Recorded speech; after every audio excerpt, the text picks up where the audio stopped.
you ever watched a horror movie where in the end the main villain turned out to be a little kid? Or perhaps a horror film where the kid was clearly the bad guy the entire time? It's truly a chilling idea, but just why is that? As we've come to learn, scares come in many different shapes and sizes, and in the last episode of Darkology, we explored the psychology behind why old people are scary. So now, I'd like to explore what makes children in horror so effective. I'll be adding on to some points that I made in the last video, so if you happen to miss that one, be sure to go there first and then return to this video later. Go on, I'll wait.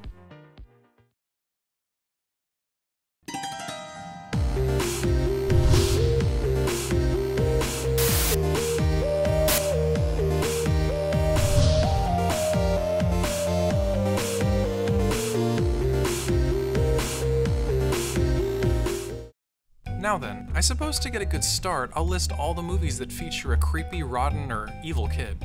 Let's see, there's Children of the Corn, Village of the Damned, The Good Son, The Omen, The Ring, The Grudge, The Unborn, The Bad Seed, The Exorcist, The Boy, The Shining, Orphan, A Nightmare on Elm Street, Friday the 13th, Pet Sematary, Sinister, Poltergeist, Silent Hill, Toy Story, Insidious, and Halloween.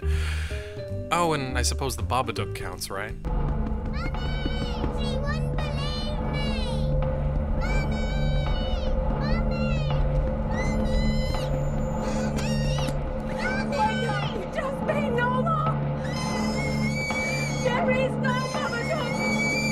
Yeah, definitely. Jokes aside, part of being a child is the immaturity and naivety that comes with having no experience in the world. Children are expected to be bratty and throw tantrums when they experience a cognitive dissonance or frustration with not getting their way. They are supposed to still be learning every day about the world around them and, over time, mature accordingly into adults. It's this imperfect nature that goes in harmony with that inherent sweet innocence. Together, they make up what we call children. In contrast, a young character who seems to be nothing but sweet and angelic raises an eyebrow to any experienced individual. There's something not quite right about a child who seems too calm, too knowing.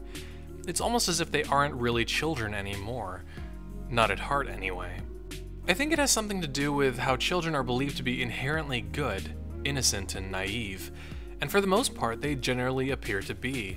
But in the rare case of a pint-sized sociopath, appear is the key word. As we learned in the last video, we generally tend to react negatively to unusual behavior. In the same way that an old woman who doesn't look away is unsettling, so too is the similar unusual behavior from a child.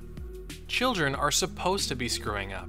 They should be innocent and in need of guidance and protection from adults.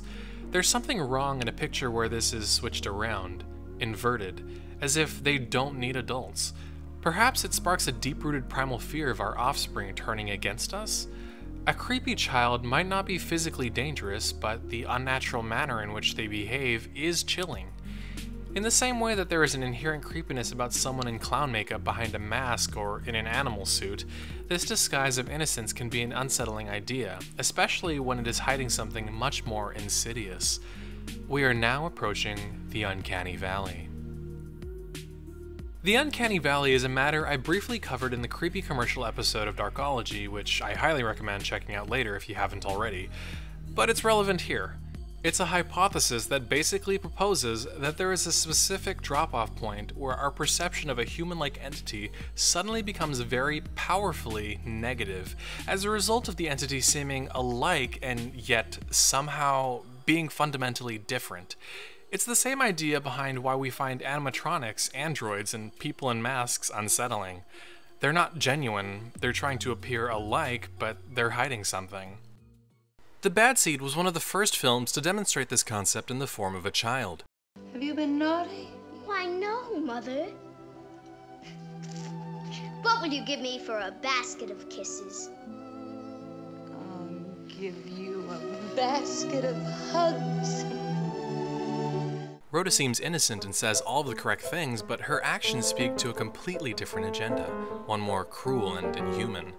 She has a lot of adults fooled with her kind mannerisms and sweet appearance, though it's all just a front.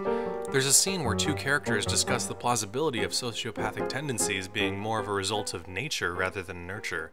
Tell me, do children ever commit murders? Or is crime something that's learned gradually and grows as the criminal grows, so that only adults do really dreadful things? Oh, yes, children often commit murders, and quite clever ones, too. Some murderers, particularly the distinguished ones who are going to make great names for themselves, start amazingly early. In childhood? Oh, yes, like mathematicians and musicians. Despite the mother's best efforts to raise her daughter in a wholesome environment, Rhoda still turns out to be a morally blind killer. Perhaps the reason this is so effective is the idea that one day we might find ourselves at the mercy of not only someone close to us, but by an individual whom we raised to be good. Fear of betrayal has found a new term on the internet. It's called Pistanthrophobia, and it's defined as the fear of being betrayed by a loved one. Real quick, I should mention this is a definition that I found on Urban Dictionary, and there doesn't currently seem to be much else on the term just yet. It first surfaced in early 2015 by a guy who calls himself the Doom Overlord, and it has yet to appear in any academic studies, so for now, we'll call it a placeholder. Fear of trust is known as Pistanthrophobia.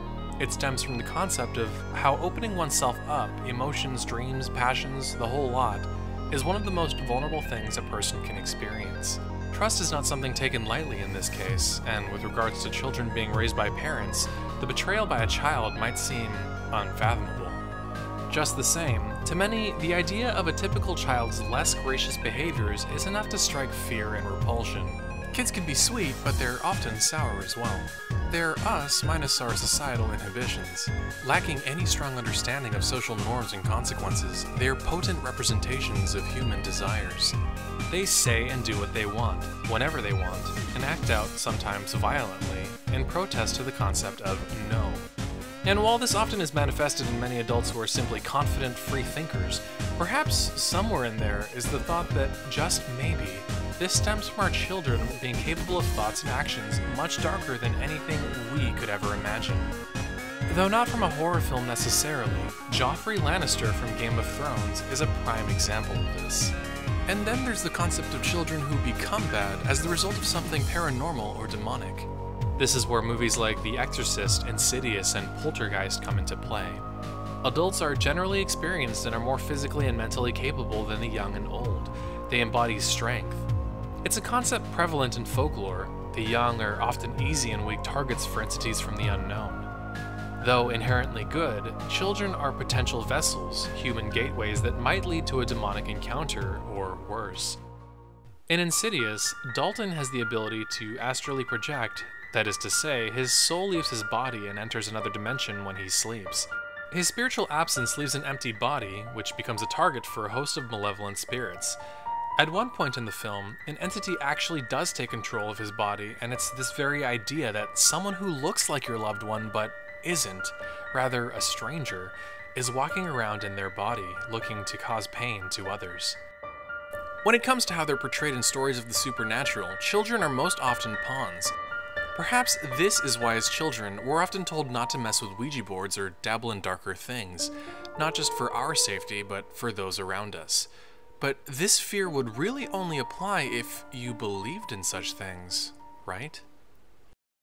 So there you have it. 3 very different reasons for why children are so effective in horror.